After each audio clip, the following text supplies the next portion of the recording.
Welcome back to the Mob Mentality Show. My name is Austin Chadwick, and co-host is Chris Lucian. And today we're very excited to have three guests with us. We have a party going on, or a mega mob of sorts. We got Ted M. Young, we got Giannis, and we got John Wilson on the show. And they're here to tell us about the TDD board game, and tell stories about Cyber Dojo and playing the game and other things to help others learn TDD and ensemble programming. But before we jump into that topic, let's go around and have each person introduce themselves, starting with you, Ted. Yeah, so I'm Ted M. Young, might be known better as JitterTed on social media, and I created the TDD game a while back from sort of just wanting it to be a way to, since I'm a technical trainer and coach, just wanted to teach people that it's not just the three steps, there's more than that. So started with a little bit, and I can get deeper into to how it came about. But so I do a lot of technical training, and when I'm not training others, I'm doing a lot of live coding online. Actually, one of the things I'm working on is putting the TDD game online so people can play it remotely. Yeah, go Hi, ahead, John. hi, I'm John. I'm a technical coach at a large online travel agent based in Europe.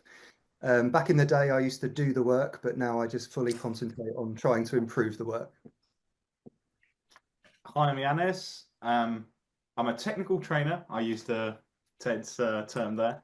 So yeah, so focus on XP. So trying to teach teams basics. Done the walk. So trying to improve other teams. Yeah, that's me. Right on, right on. Well, I guess before we jump into some stories of using the game, maybe starting with you, Ted, the creator. Tell us about this game, why you created it. Yeah, Maybe a yeah. little, yeah.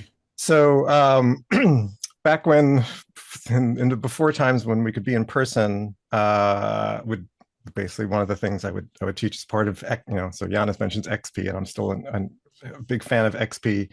And I realized that the way I was teaching it, and which is the way I do it, is there's lots of steps involved and lots of things that happen in your head or that you need to think about when you're doing test-driven development.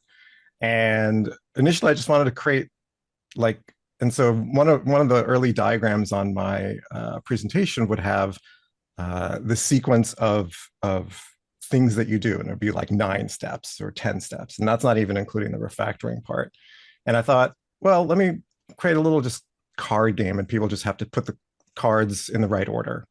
And it built up from that, and it's like, oh, I can actually make this more of a game. And I had friends who were big into board games, and I did some initial testing with them, and did some trials at Agile Open Northwest is sort of the birthplace of some real in-person play testing of the game.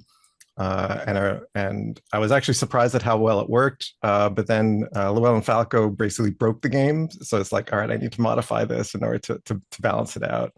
Because there's this idea of risk versus, do you test, do you not test?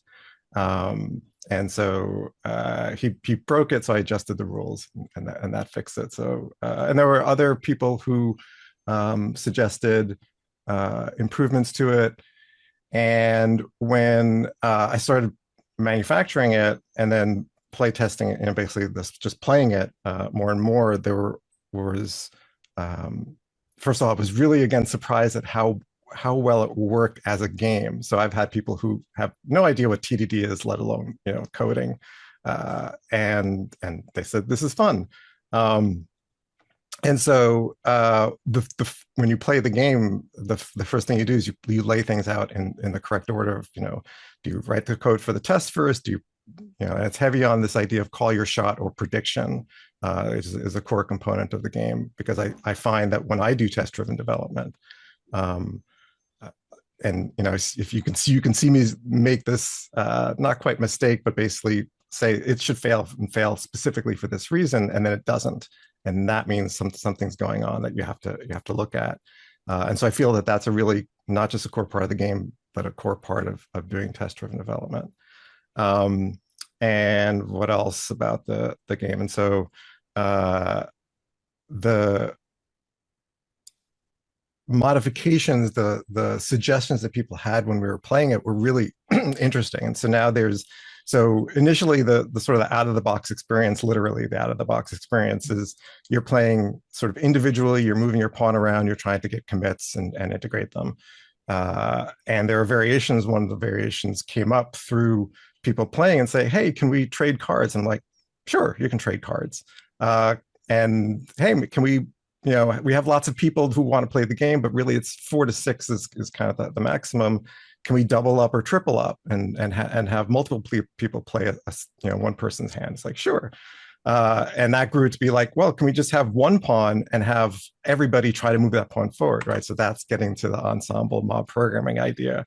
And all these things work really well. So people obviously have fun playing it.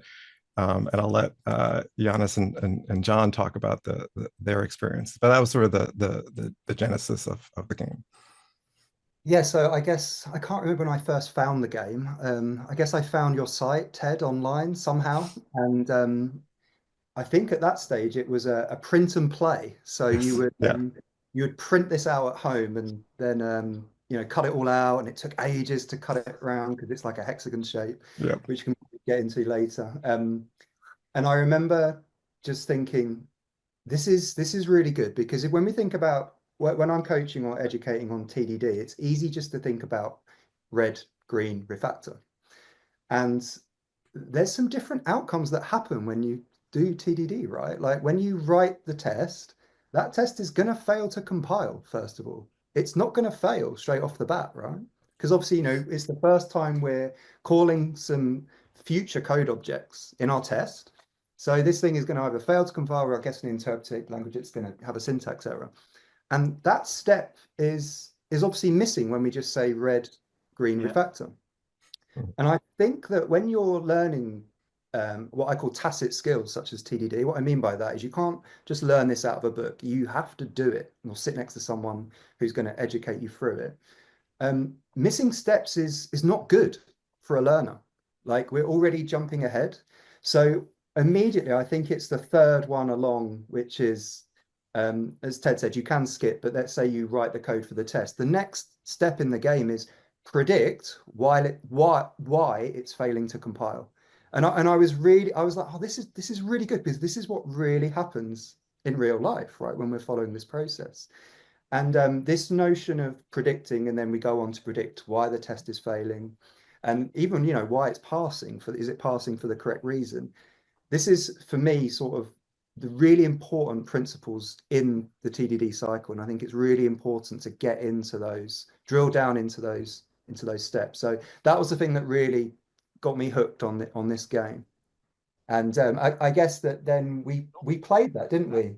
I don't know if you want to talk about our little craft group that we set up. Yeah, so we set up a local meetup group, and that's where John introduced it. And he was like, "Oh, we're going to play a game tonight." It was really funny because what was the thing? We played at the pub, so we have got this craft beers pub, so beer lovers here. And at first, because as you said, it was like all cut out. It's like, what the hell is John about? But like, once you start playing it, like for me at least, I'm gonna do a bit of a spiel on that one. Is that those 3 questions that you ask, like how, like the questions you ask before you write the code are so. Once I saw those, like, oh my god, this is so good. And so anyway, so we started the game, and so it was such a experience, and we got so into it that we almost got kicked out of the pub, didn't we? Yeah, so we used to meet up and just So rowdy. Yeah, we used to like pair or ensemble, and we'd just print out a carta from somewhere, and we'd sort of do that every third Thursday type, your typical meetup cadence, but we'd do it in a pub. So it'd be like beers, a computer, and ensembling or mobbing on a carta. So this time it was the board game, so not using a computer.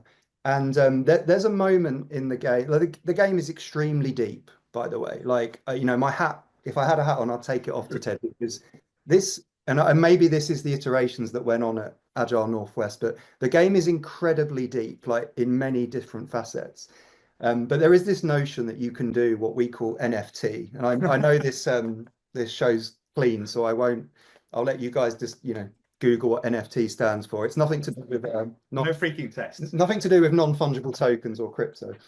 But basically, you can skip the process, and if you do this, so you don't write any tests and you just write feature code, you incur what's called cycle risk. You incur risk to the round that you're playing, and then there's an element of jeopardy, which is if you choose that path, you have to roll a dice. So essentially, you're literally rolling the dice on whether that code gets committed or not. Oh, there we go. And by the way, if you follow the let's call it the happy path, the TDD path, you don't have to roll the dice, right? Because you are certain of each step what's occurred. And I think what happened in the pub is that this bit causes there's a bit of a drum roll and you roll the dice. And I think what happened is one of the persons who was playing had just skipped, incurred a lot of risk. And I think they either managed to get through or they didn't. And we all sort of erupted. And the landlord at the pub is, normally a very easygoing guy. And he came over and he's like, pipe down, you lot, like pipe down. And it was, yeah. So we almost got barred from our pub or kicked out for playing TDD. So that's something to. Yeah, and our logo for the meetup group was the pub's logo as well. So that would be quite disruptive if we would have to change the logo too. So when you're playing together, there are connections obviously to software TDD, and then there's also bringing in people that are not experienced with that. And so I'm really interested in the this idea of getting stakeholders to understand the value of TDD when they don't do software development. So you can talk a little bit about your experiences with that. Ted, do you want to go first? Yeah, so I think one of the things that came out of when I started seeing that the game was actually like John was saying, it's deeper than I had planned it to be, right? I didn't have this grand idea of this is going to be some a lot of things were sort of emergent, right? It's you very much that you can't design every part of the experience, and so some things just emerge. And of course, because we like to imbue things with more power and more information than they really have. The game provides that great way of fostering this discussion, right? So John Jānis talked about skipping parts that increases risk and what are the results and what can happen.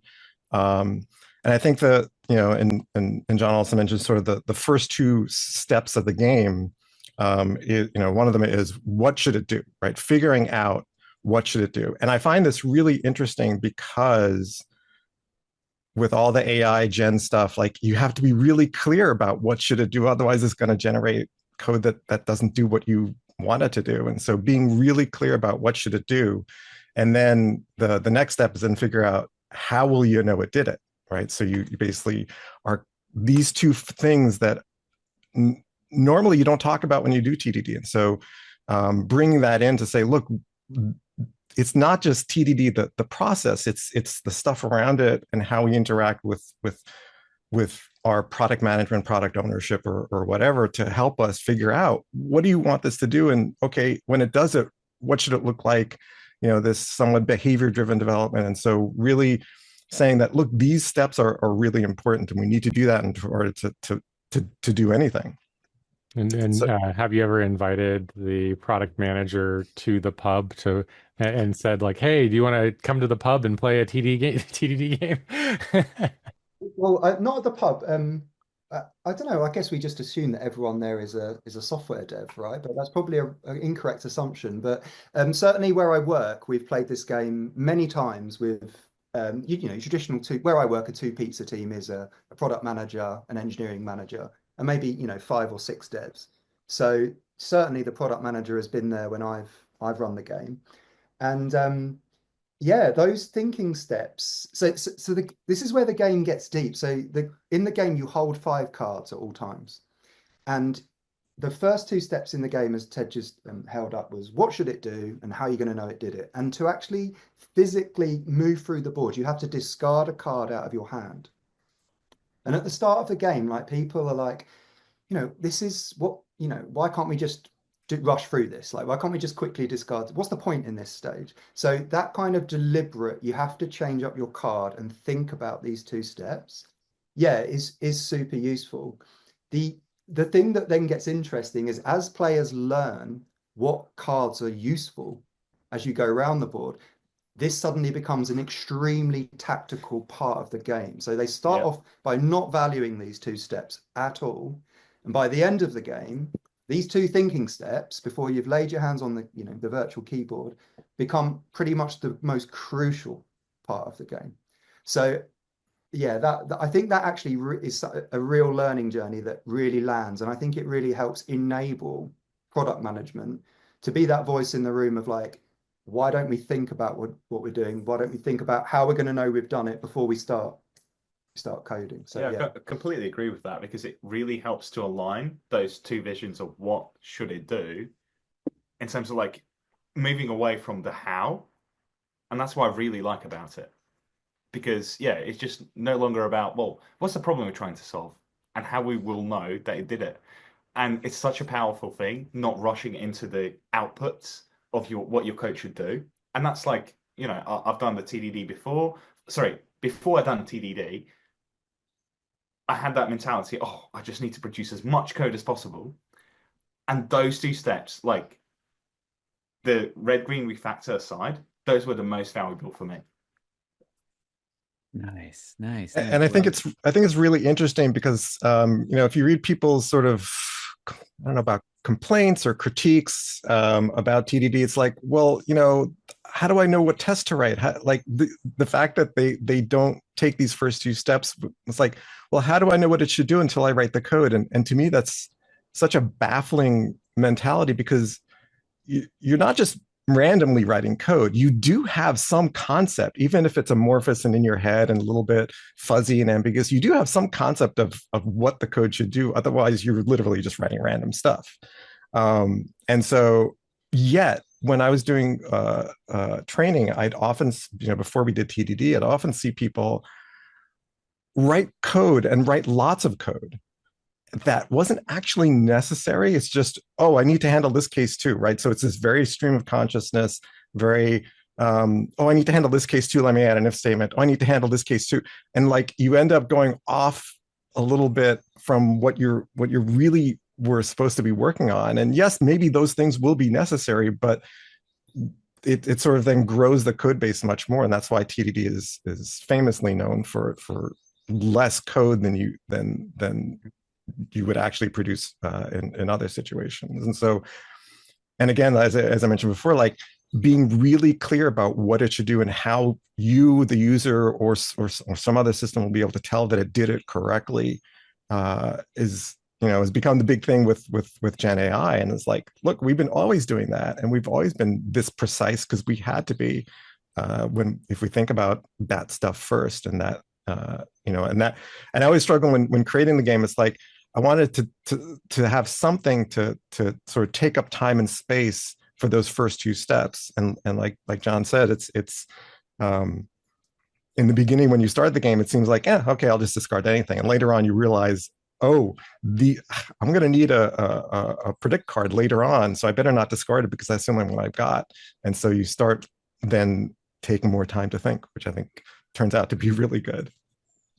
Yeah, and a second aspect, Chris, is this could be with any team, wouldn't have to be with a software team, is I think, with after COVID, and we got used to being remote first, and now the kind of like hybrid or return to office, like before we can, to bring it back to ensembling, before we can get amongst each other and actually move the ball forward for some business value, we've got to practice getting back amongst each other.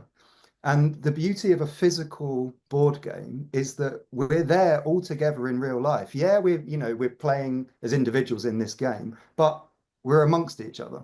And that's a really crucial first step before we go ensembling, towards coding together or trying to solve a problem together. So that I found that also super useful. I remember booking these in at work, and I was putting like square brackets, IRL, no hybrid, no Zoom, no remote. Like, you need to be here for this, right? And that was really super powerful. Yeah, absolutely. I think it really breaks down those psychological safety barriers. Like, you can really, because you can't go wrong. It's a board game. Like, it's almost as a game of chance, but there is that underlying meta that you can play, and you can really tie that down to like, how you would develop software. So it's so good. It really is. Yeah. That's a really crucial point, actually. I'd forgotten about that. So if I was to book a session and say, come along to my TDD Carter session, right? I would have a good amount of people swerve it because they're anxious about being overwhelmed, or they haven't done TDD before. They don't know what to expect. They don't want to be, I guess, show what they don't know. Yeah. And yet is the really important word in that. And the beauty about a game is it's so accessible. Like, suddenly we're not going to write code today, guys. We're not going to have you sharing your screen and exposing how you run your IDE. You don't know the shortcuts yet, even though you've been a developer for 20 years or whatever. That's not going to matter today because we're just playing a board game. Yeah, absolutely. Really super way to get people into TDD and get over that first step, take the first step. Yes, Nice. that low barrier to, like, look, it's just a game. There's no, high stakes. There's no real code. Like you said, it's like I don't have to expose my lack of knowledge about, how to write this test or how to assert this thing. But then it does allow for those discussions to happen in kind of this, more, we're all about psychological safety, and I think it provides that. And I think, like you said, like having people in real life play, like I've played it remotely, but there's nothing like seeing people play it in person, and just, like, we love board games, we love playing, and the fact that it actually helps teach the process is, to me, just a wonderful, benefit, because it's still fun. Nice. Yeah, and then weirdly, the natural next step was to go to Cyber Dojo. So I don't know if everyone's used Cyber Dojo, cyber-dojo.org. And there, I think it has every single language you could ever want to hope for. Apart from COBOL. Does it not have COBOL? This guy just fizz buzzing COBOL as a Carter for his group. So maybe that's another talk. But there's every single language, every single test runner you could ever imagine. Millions of Carters.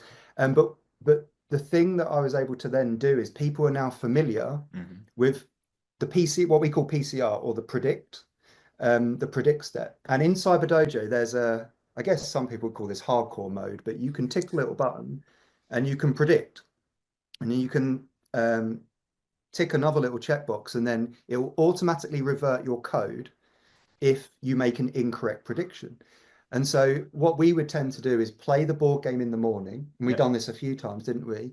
Get people introduced to TDD, to predicting, and then by the afternoon they were doing what we call PCR, which is like TCR, but instead of the test, the prediction. So it runs on, you're predicting for everything, testing that it's failing to compile or compiling, passing, failing, and so you're predicting the whole way through. And we would do that in the afternoon. So we've gone from introduced to TDD, and then by the afternoon we're ensembling and coding in Cyber Dojo. So we're still in a practice environment, but we've gone from a psychologically safe and introducing the practice into actually now coding.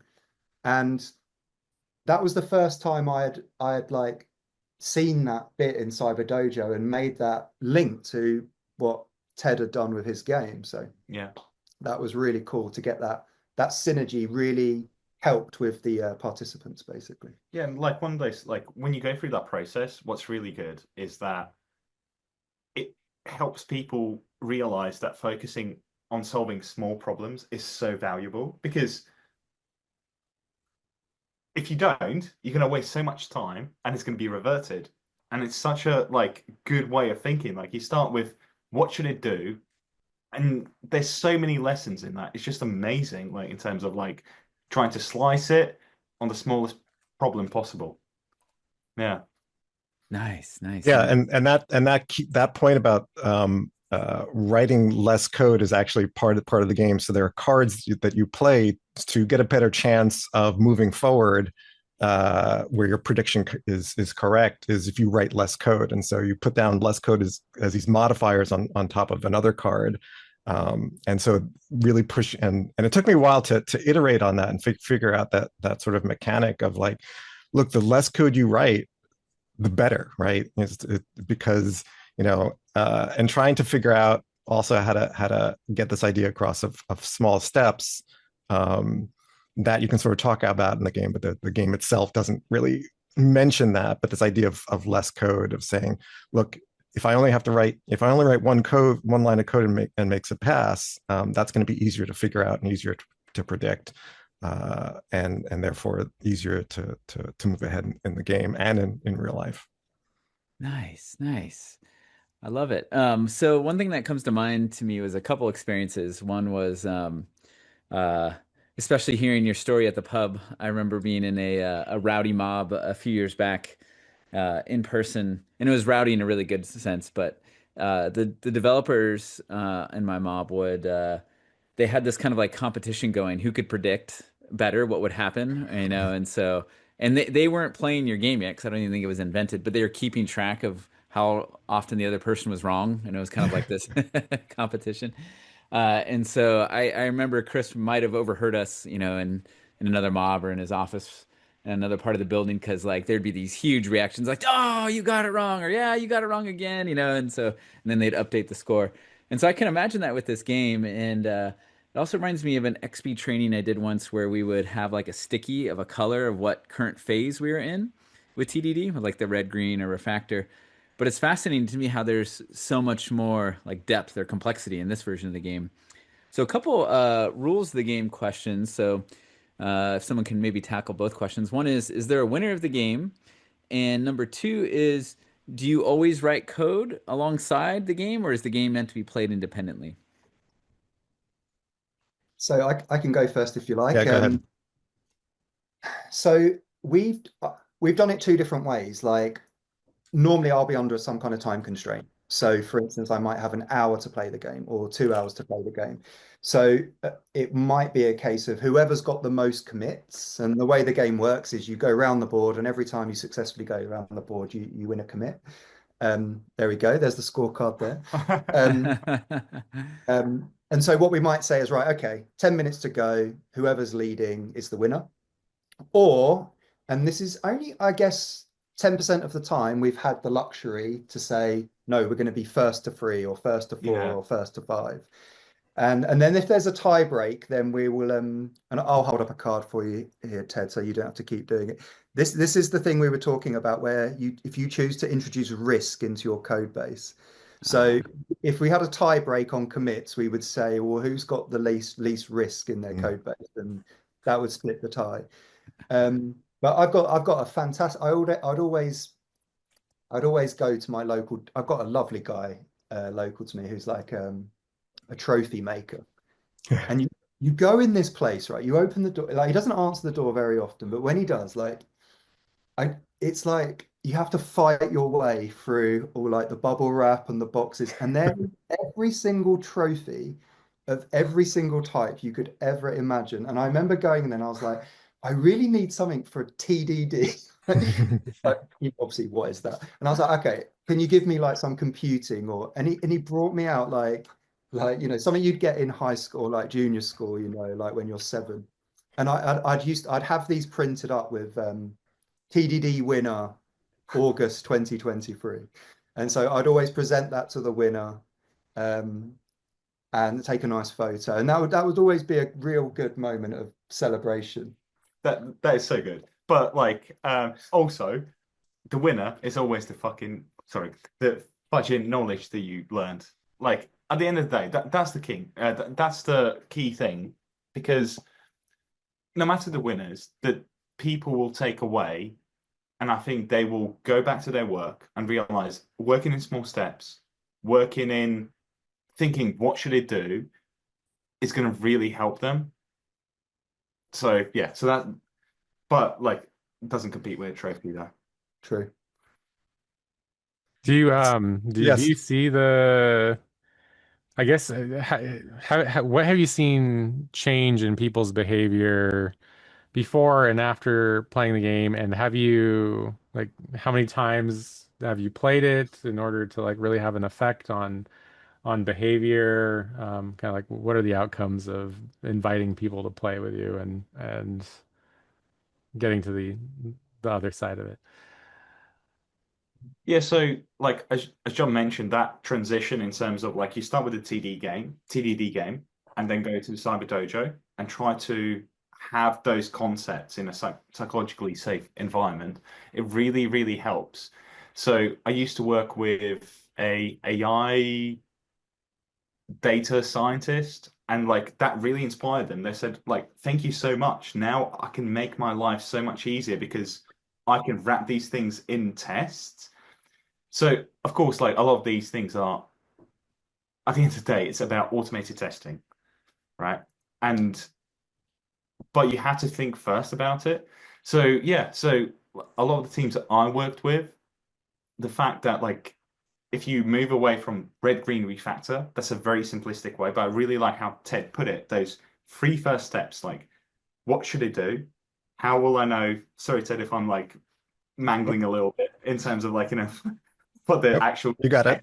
would say, but those are so important. Like when I started my TDD journey, I never started with all those steps first, and it was so difficult. It's like, oh, this really easy concept, but once you start thinking about like, there's a lot more thought that needs to be put in before you start the work, and I think that game, and when you transition to the Cyber Dojo, still in a cartoon environment, in a psychologically safe environment, that really helps on those transitions into your actual day-to-day work. I think it's still valuable to do that every week, but even if the team doesn't, or even if the individuals don't, it's such a good outcome in terms of achieving the understanding of how it should work. Yeah, I guess I hold the record, or me and Yanis hold the record combined for the most facilitations of this game. Yeah. I must have facilitated this game over 30 or 40 times, maybe even over 50 times. And so most of the time it's one shot, right? So we do that and it gets them through the door, and then we're off to the races and we're into Cyber Dojo or into IntelliJ. And Yanis actually built a plugin called TDD Predict, which I think you also used it, didn't you? which takes it the next step further, Love it. where we're actually now mobbing, doing TDD, and we're actually producing business value, right? So we've done the whole journey, right? So I would suggest the game is an essential purchase for, like, I'm an enabler, right? So as I said, I improve the work, I don't do the work. That's an essential thing in my toolkit to help teams learn TDD. That said, I've seen teams who have just said, John, are you coming up to a certain office? Can you bring the TDD game? We'd love to play it again just for fun. So even though it's like it gets you your foot in the door and you're off to the races in terms of TDD and learning TDD, it's a really fun game, and you want to play the second time to maybe do a different strategy, Yeah. So yeah, and that brings up all the variations of so to sort of, I obviously use it in my training, and one of the nice things is then I have something to refer back to, say, when I'm giving assignments, or if we're doing it in an ensemble, people struggle with, like, what test do I write? It's like, well, what do you want it to do? Well, how are you going to know it does it? Well, I need to know all these things. Well, that sounds too big. Let's see if we can narrow that down to just one thing, or a couple of pieces. So it provides this, which was my original intent. So, obviously I'm thrilled that it met that original intent. And so there are variations, right? So I'll often, if there's time, we'll play sort of the individual, and there are variations. So there's certain cards that are negative, what are called, tech risk or tech debt cards, where it's like, oh, you can't assert this because of this reason. And the sort of default rules is that applies to sort of your own hand. But there's a more aggressive one, where adversarial one, where you can play it against other people. And so it's interesting to play some of these variations. But when you're playing sort of, everybody for themselves, and then you switch over, okay, now let's do a mob, let's have one pawn, and let's everybody push it through. it gives people the sense of like, oh my gosh, look how fast this pawn is moving around, and we're able to collaborate because it's like, oh, I need this card in order to get the next step. It's my turn, but I don't have the card. Can we trade cards? And like it surprised the heck out of me that this came out and really demonstrated in a very quick way of what the difference is between sort of everybody for themselves versus everybody working together to get one commit in and integrated. And there's some expansions that I've been working on. One is, and this came up recently, a spike card, because one of the things that we run into when you try to answer the question of what should it do and how do you know, it's like, we're not quite sure, or we're not quite sure the design aspect. And so I'm trying to figure out how a spike card would play into that. And one thing that the game that does not really have as a large feature is refactoring. There's a refactor card, but I'm working on a whole refactoring expansion to really dive into some of that, because I think a lot of people say, oh, well, we do TDD, but we don't refactor very much. And I'm like, well, then you're not really doing TDD, because refactoring is such an important aspect of that. When I think of spikes, there's always this critical moment where either the team decides to, like, if the spike failed, then great, you just throw away the card or the thing and learn something. But when the spike succeeds, like in practical nature, either the team takes the spike. Three things could happen. They take the spike, they didn't write any tests, because like in the nature of the spike, so most often I think that people don't write tests. They're just like, does this even work? Can I get it to compile or something along those lines, right? And so it's just funny you bring that up, because it's either they take that spike and just continue on and they don't write the tests, or they go and write the tests for it, or they throw it away and start it over with tests. And I often see all three modes of operation in a variety of ways. And so it's an interesting concept. Yeah, and what's interesting about, and I've seen those three things as well. Obviously, I have my preference of throw it away. Now that it works, let's do a TDD. But you could certainly, part of the game could be like, okay, you could take that spike and put it in, but you're going to take on risk. Yeah. And then that incorporates with the rest of the game. So yeah. Yeah, one of the things I really like about your game, like, obviously the later versions might introduce these things, but you can really focus on what you want to teach, or what you want to, like, you can break the rules a bit, and you can start focusing on, it's like, well, actually, let's talk about spikes, and let's kind of break the rules a little bit and facilitate that focus on that learning opportunity. And that's so good, because it's such a psychologically safe environment, and you just learning the concept rather than like those details of like the hows and the whats. It's such a good way. I really like that. Like, that's why I really like the game. You can really detach yourself from the detail and just purely focus on the concept. And as a coach, you can break the rules, Shuhari type of style, and like really try and focus on a certain thing in the team. And I think that's maybe why teams want to replay the game as well. Mm-hmm. Yeah, I agree. Like, but I think for me, this is where the predicts, and especially when you use a system where you're auto reverting, so TCR or PCR in Cyber Dojo, that notion of a spike, we need almost like so this is where you're just writing the code, right? And you can't, there's no TCR, right? Because there's no test to test that code against. Like, but we need to validate that code does what we think it does. But what we really have done here is we've just gone on a learning journey, right? Exactly. Like, we now just know more. So what we really need with a spike is like Mission Impossible style. This spike will self-destruct in 10 seconds, right? And like, that doesn't matter, right? Because we now know more than we just did, right? Because we literally just wrote the spike. So I actually find PCR more powerful than than traditional TCR, I think quoted by Kent Beck, and I can't remember the other contributors there. But the problem with TCR, to my understanding of like, OG TCR, is that it's quite large batch of work, right? You write a test, you write some code, or vice versa, and then you hit the button, and then you're either going to keep that, all of it, source code and test code, or you're going to lose it all, okay? And so this can be, when we've tried to introduce TCR, it's a real shock to the system in the amount that you're losing. And also like you don't ever see your test go red, because if it's gone red, you've lost it all, right? So what we used to have to do in TCR to validate a red step would be we would write the test, write the code, go green, great, we've got a commit. We would then just write some random gibberish in the code, run the test again.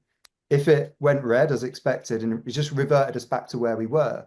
But you had to remember to do that, right? You had to remember to do that kind of sanity check to see it go red. The beauty with the PCR is that you can write that test, you can make your predictions about, failing to compile, and you can take these small steps. And then if your code isn't working and you get your prediction wrong, you haven't lost everything, right? You've still got your test. And I know there's some amendments to the way people do TCR to only revert the source folder or the test folder. I've seen this. But for me, TCR is almost not needed when you get used to PCR. So that's something you can definitely I can definitely see a way in the game that you can go back around the board the whole way to the start, lose your test, lose your code, or just go back one step, which is how the game is at the moment. Nice. Yeah, and that prediction step is literally how I do TDDs. Like I will, write the test, I'll predict it'll fail because maybe it throws an exception, maybe it just returns null, whatever it is. But I might have more intermediate, quote, red tests, but that is successful. And so one of the things I like about your prediction, making it, and then it's like, yes, it fails as predicted. It's a fun, good thing. You get the dopamine hit because your prediction was correct, even though the test is still failing. And then I'll often, this is why TCR also doesn't work for me. I'll often move from, okay, it fails for this reason, now it fails for this reason, but I predicted both of them correctly on my way to getting it to now I predict that it will pass. And to me, I'm doing this all the time. It's just the way I found that works for me and works for others. And so again, there's this really nice, reflection of how I do and teach TDD and coach TDD with teams and how the game works. Awesome. Well, we are getting somewhat close on time, so I'll throw in maybe one more quick question, and then Chris will probably have to close it down. But now, after hearing you guys talk about expansions, what comes to mind is thousands of pieces. It's going to be like Warhammer or Ticket to Ride or Cones of Dunshire, and there's just going to be expansions of expansions, and I'm really looking forward to it. I also think someone needs to make a custom trophy for John and Giannis for the most plays of the game. We need to have like an official record kept here.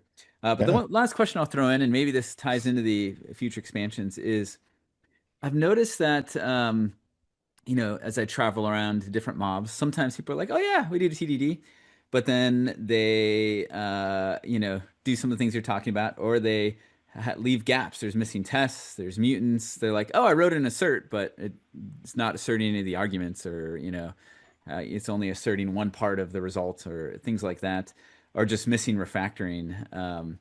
Do you think your game helps with any of those problems I've seen out there in the wild?